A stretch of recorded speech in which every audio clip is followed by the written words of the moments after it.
Solder basics for the metals lab in room 83. Here's some basic information that you need to know. We have acetylene tanks, pans with pumice stones and charcoal blocks, and sometimes when you're soldering, particularly sweat soldering, you'll need a tripod and a screen, a water bowl to quench your hot piece, and solder.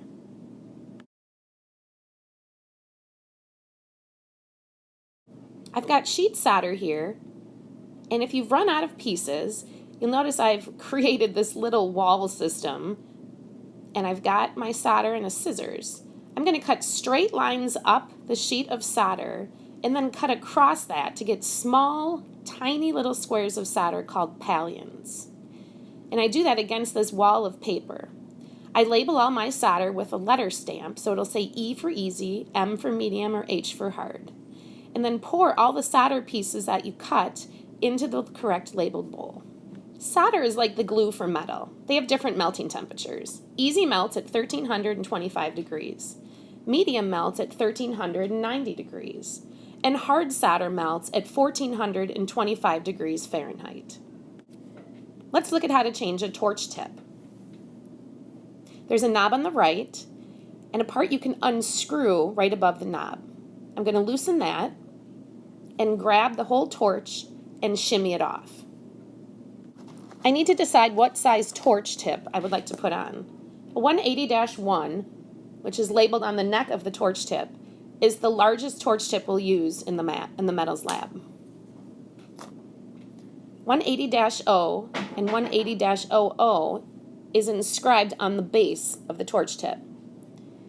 Take the torch tip and push it in, and then take that part, that screw, and I want you to screw that in tightly. I like to do this so the knob is on the right. The large torch tip in our studio is often used to melt solder pallions to big sheets for sweat solder, to sweat solder pieces together, and when using a heat patina.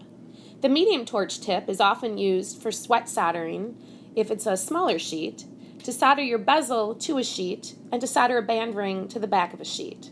And the small torch tip is used to solder a bezel closed. When soldering, you need to use flux. It has a couple jobs. It protects your metal from oxidation.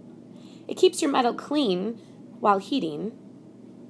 And it also helps the solder flow. So let's take a look. I'm going to attempt to start sweat soldering this piece. And my first step I need to do is flux my metal. So I've got a paintbrush and I'm painting on the flux. I also have spray bottles and I can just spray the flux onto my metal. After I get the flux onto my metal, I'm going to close the flux jar and add my solder. Here I'm using medium. I've got a tweezers and I'm going to just pick up the little solder pallions and place them where I'd like them to go.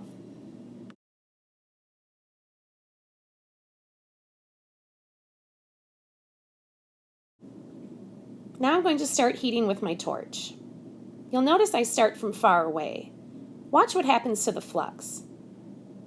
As the flux starts to heat, it's going to change color. If I get too close too fast, my solder pieces start to jump all over, so I'll need to replace them with a solder poker. The flux goes through some color changes. That also indicates temperature.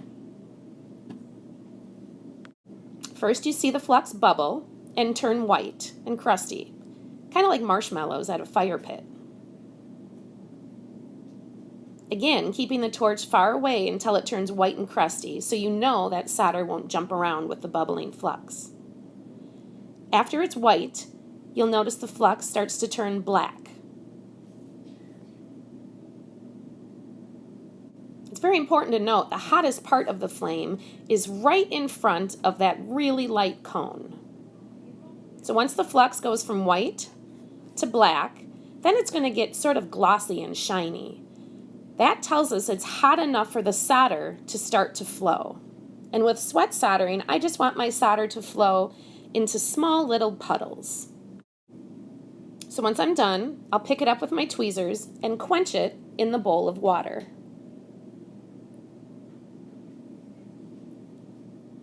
Once it's submerged completely in the water, I can just put my hand in and pull it out. You'll see that my metal not only has melted solder on it, but it also is discolored. I need to clean that metal now, and I'm going to put it into a pickle bath.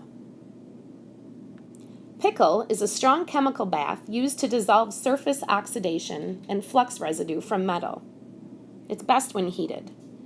Notice you should only use copper tongs in the pickle, not the steel tweezers. Copper tongs only.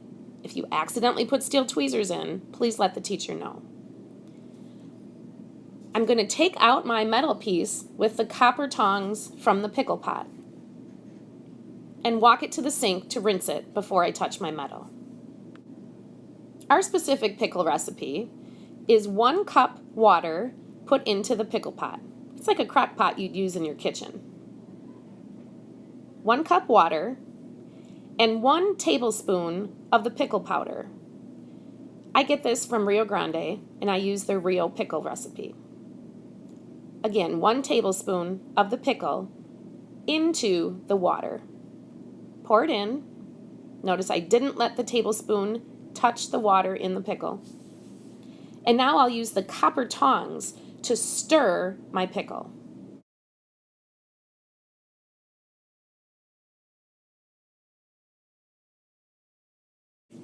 Let's talk about super pickle. Da, da, da, da, da, da, da, da.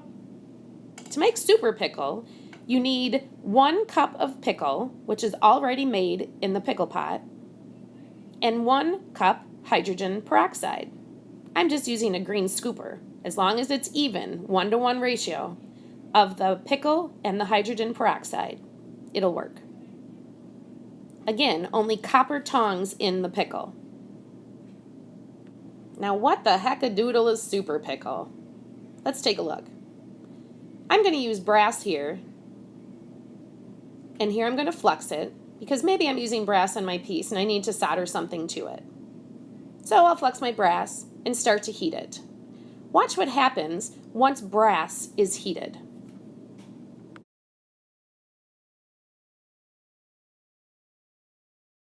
There goes that flux, turning white and crusty, and then black and then glossy.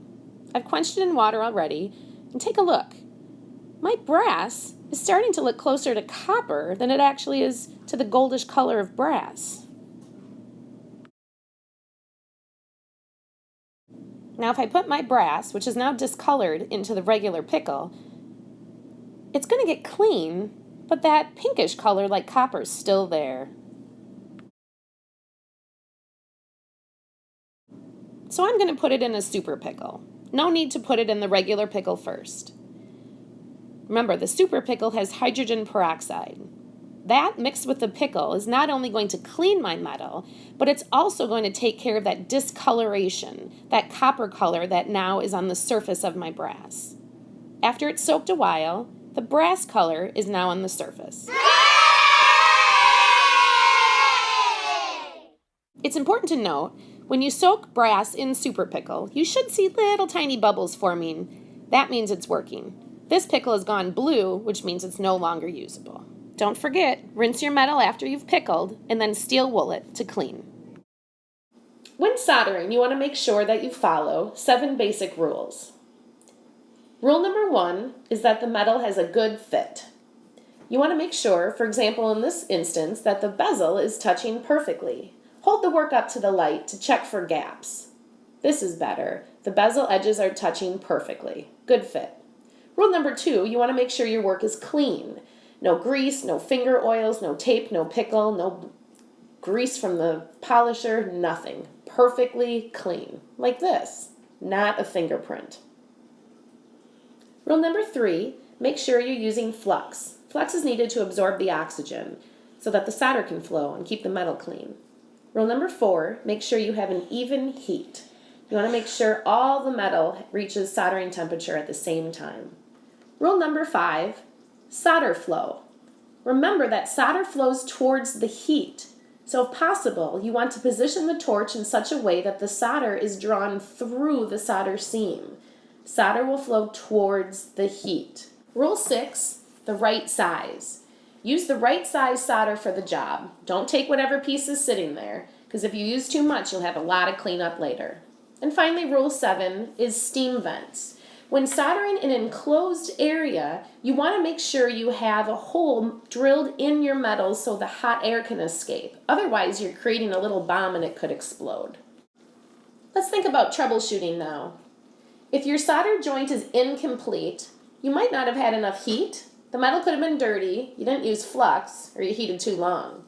If the solder just balls up and doesn't flow, your metal is probably dirty. If your solder jumps to one side of a joint, one side is hotter than the other. Rinse, clean, reflux, and try again. Happy soldering!